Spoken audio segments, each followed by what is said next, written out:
Schmetterling, Krankenhaus, Krankenwagen. Guys, it's Schmetterling.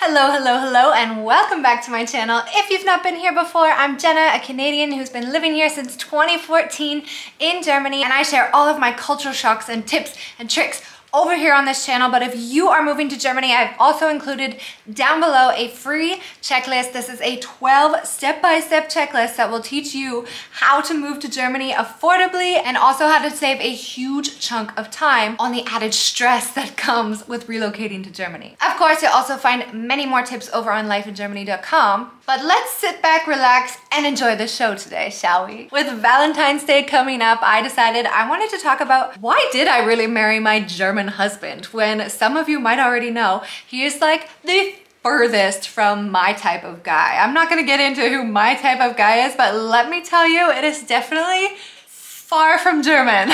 I'll tell you that much. So while I'm actually not that much of a fan of Valentine's Day, I think that it's a nice excuse to find time in your daily life to spend time with loved ones or your significant other. On the other side, of course, this whole Hallmark holiday, I know I'm Canadian, we celebrate it much more than we do over here in Germany. But the whole like cards and gifts and spending way too much money, I'm not a huge fan of that. But I am a huge fan of spending more time with each other. Crap, it's Valentine's Day. We should actually have a date night once in a while. I don't know if we're gonna get around to doing that this year because #kids, but I figured I'd dedicate this video to my husband at least to tell you guys and him, of course, 7 reasons why I still find my German husband to be so attractive. And I know I'm stereotyping, but I also think that these 7 things make you guys, you Germans, yep, I'm talking to you, so attractive. Now, I'm gonna tell you these 7 things, and of course these are gonna relate to like more masculine things for me because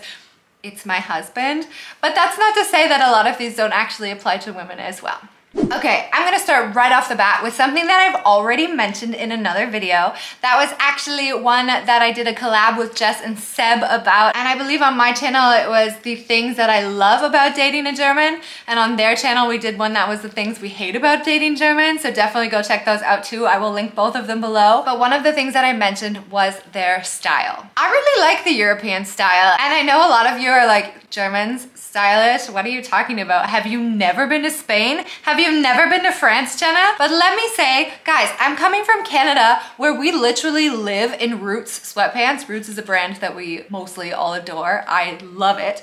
But when you're walking around on the town, you know, wearing these sweatpants and this hoodie, super comfy, super cute, but it's not the most attractive outfit in the world. So I love the fact that my husband will walk around with these chino pants and a nice plain long sleeve shirt with his hair gelled. He puts a lot more effort into his outfit, actually more than me, but more than any other guy in Canada that I know. Okay, number 2 has gotta be the accent. And I know there's a lot of people out there that stereotype German to be this very harsh language. The number of times that a Canadian comes up to me and is like, hey Jenna, I know a German word. You wanna hear it? Schmetterling, Krankenhaus, Krankenwagen. I hate when they do this. I just wanna be like, guys, it's Schmetterling. It's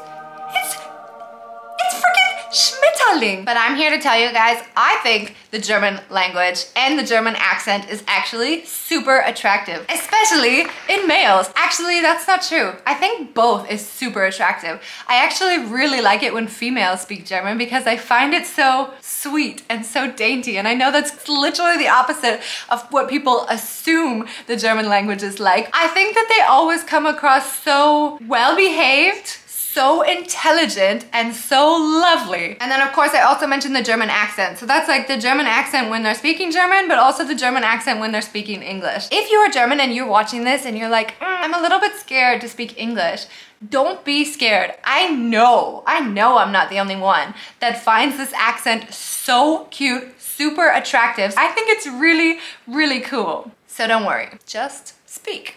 And with that being said, our sponsor for today's video is one that you guys know and love, and that is Lingoda. Lingoda has been a long time sponsor on this YouTube channel, and I love promoting them, you guys, because I use them. I do have my favorites. I have like my top 5 favorites, and Lingoda has got to be the #1. And that's simply because that is the one that I use most often when I want to learn intensively. And it's one that I'm able to do much easier because I have a son, because I have a lot going on in my life. I run 2 different businesses and there never really seems to be enough time in the day. So with Lingoda, I'm actually able to like go online, pick my teacher, pick my class. You can actually skip classes. So I skip them because I just do only the grammar ones because it's grammar that I struggle with. But you can actually go through and do them all. So you can do the full intensive immersion program and get a certificate at the end. Or you can do it like me where you're just like, okay, my grammar sucks. I really need to pick and choose the classes that work best for me. Or it doesn't have to be grammar, it can be different, like vocabulary or learning how to speak or learning how to write. Plus, I've mentioned this before, but the teachers are really relaxed. Most of them are German native speakers and actually living in other parts of the world. So we kind of all get to connect from all over the world in all different time zones. And I just think that this is the neatest experience, getting to know people and not having to worry so much about actually like packing up and going to a class. I literally go on with my pajamas. If you're interested in taking some Lingoda classes as well, you can actually trial them for free, which I think is super, super unique because nowadays I think everybody wants to try something before they actually give their money. So they actually have a free 7-day trial where you can take up to 3 group lessons or actually 1 private class entirely for free. And if you do that and you love it, then I actually have a discount code as always for you guys down in the description below. I will include that. Don't forget to check it out. That will give you 30% off either their marathon course or your first month of their monthly subscription. If you choose to go with the monthly subscription, then you have really flexible learning, so you can actually cancel and change your classes at any time. And so you make monthly payments and then you pay around €8 per class, and each class is 1 hour long, and you get homework and you meet a bunch of people in that class as well, which is really cool. Otherwise, you can go with the marathon courses, and this is what I'm gonna do this month for February, just because I feel like I need to lock down and learn a bit more grammar this year. And that was also something that I mentioned in my 2022 New Year's resolutions on how to become more German. So I am sticking to my word, guys, and I'm gonna take some marathon courses. The way that the marathon courses work is that you can actually get up to €400 cash back if you take all of your classes. So you can choose between 3, 6, or 12-month programs, and then you have a one-time upfront payment. The thing that I like about this is that for me, I need a push and I need to be locked in. Otherwise, I'll just like bail out. I know that sounds so bad, but the marathon courses really lock me in and be like, Jenna, you have to do this. I will include the link below. You guys can go check it out for yourselves. If you have any questions, just let me know. But I had to throw that mention in there, of course. It perfectly linked to the fact that like I love your German accents when you speak English, and if you're too unsure about your English language skills, then you can always take a class with Lingoda. But do you want to know what else makes Germans super attractive? Their honesty. And this like goes both ways, because I actually hate German honesty, but I love it at the same time. Like if I were to ask somebody, how do I look? Like we often do in Canada, the answer is typically in Canada, yeah, you look great, I love your shirt. Instead of being like, I like your shirt, but your pants are terrible. In Germany, when I first was asking those questions and then my husband would be straight up honest, it would just like break my heart, and I was like, oh no, like why would you tell me that? Well, babe, I'm sorry, but you asked. I learned not to ask questions that I didn't want to receive the answer to. And then once I got past that hump, I really grew to understand, appreciate, and really respect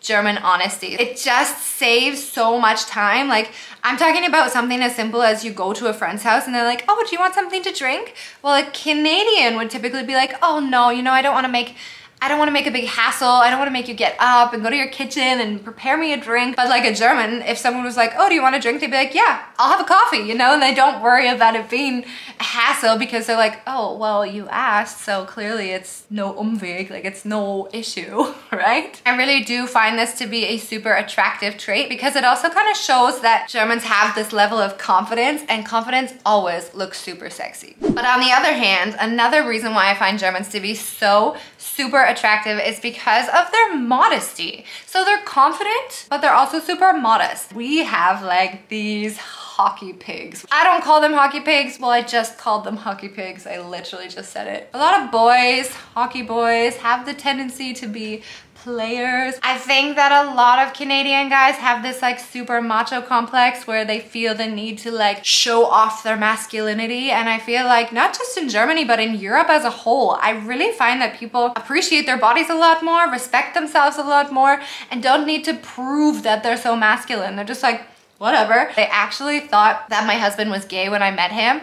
And I was like, guys, this is too perfect to be true. Like, there's no way that he's straight and wants to date me. Another thing that makes you guys so darn attractive is that romance here is not entirely dead. I can count on my one hand how many times a gentleman in Canada has opened the door for me or bought me flowers or done something sweet or romantic or just thought of me and was like, hey babe, I was at a restaurant with my friends and I know that you love this dessert, so I picked it up for you and brought it home. Things like that never happened to me, and I'm a good person. I know that there's some very romantic guys in Canada too, but I want to say that the overall population tends to be a bit more romantic here in Europe. I mean, when you're comparing Germans to like Italians, well, maybe they're not as romantic. But another point that I really find to be super attractive is that people tend to be very clean cut here. If you think of like the typical picture of like a Canadian guy looks like, especially around Movember, I'm all for supporting men's health and fighting prostate cancer, but the mustache, oh my goodness. I hate men with mustache. If you have a mustache, nothing against you. Just in Canada, a lot of guys in the winter have like this scruffy beard, this like lumberjack look, and I think it's like classic Canadian, so it's pretty cool. And I always find a lot of German women actually find this to be attractive. My brother, for example, has dreadlocks and tattoos everywhere and is super like lumberjack-mäßig.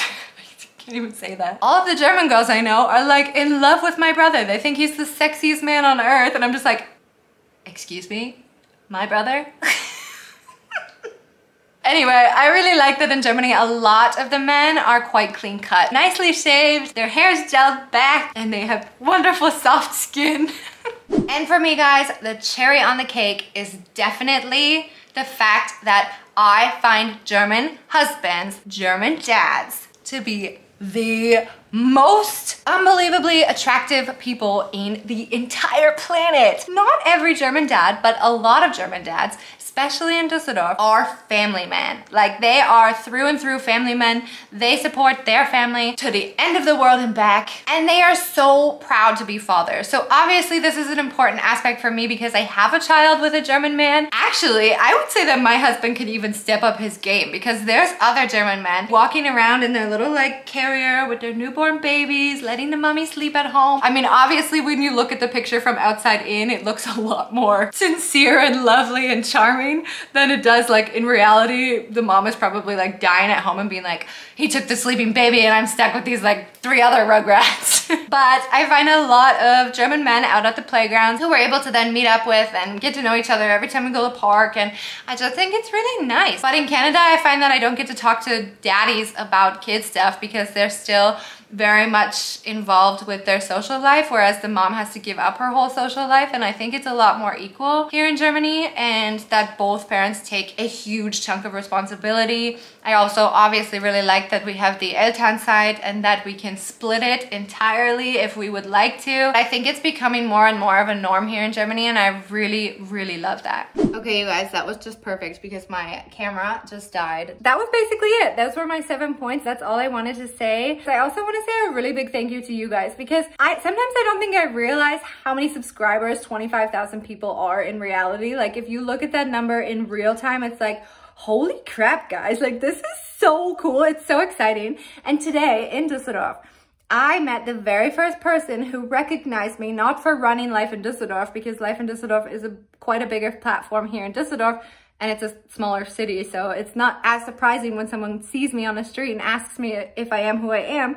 But this guy came up today and he was like, do you happen to have 25,000 followers and run a channel on YouTube called Life in Germany? And I was like, are you kidding me? This is like the coolest thing ever. So I think like when you see it in reality, you're like, oh my God, I really do have followers. I really do have people watching these videos. So I think it's so neat, and I'm honestly truly so appreciative of all of you guys and all of your comments and all of your amazing support. So please continue to love me, and if you haven't subscribed yet, don't forget to subscribe, of course. And if you're new and moving to Germany, you have to download this free 12-step checklist to moving to Germany. I swear to you, it's gonna save your butt when you first get here. Not only your butt, but your wallet too. So that's all for me. Vielen, vielen lieben Dank, you guys, und wie immer, bis später.